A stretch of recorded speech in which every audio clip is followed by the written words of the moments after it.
Evo contra transgénicos que cambian orientación sexual.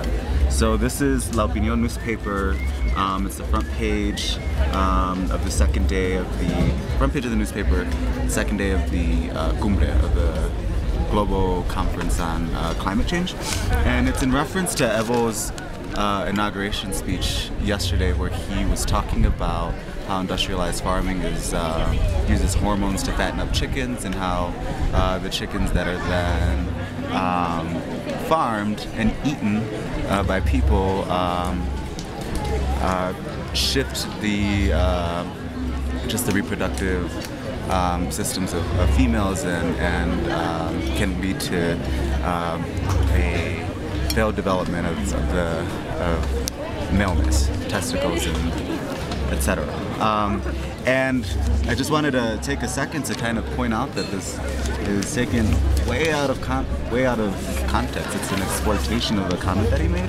Evo, I mean, it was mildly homophobic. He poked a little fun at how, you know, the hormone chickens could cause men to be a little bit more effeminate.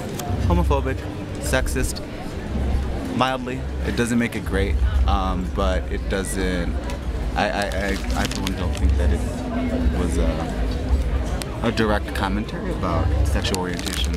Although it has come up in my mind just in various working groups that I've sat in. It's like, what is the role of heterosexism and all of this talk about capitalism and the effects of capitalism on climate change. So it's a point that I'm thinking through. It's a point that I'm hoping to insert into a lot of the dialogues here at Cochabamba, because I was just in a climate migrant. What are they?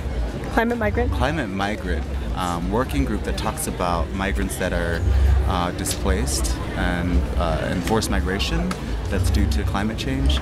And one of the things that was coming up in my head was, you know, what about the folks that are part of a vulnerable community in their homelands, such as queer folks or transgendered folks, and what about their stories of forced migration due to climate, but also due to just the discrimination that they experience because of their sexuality and gender expression at home. Like, what about their stories and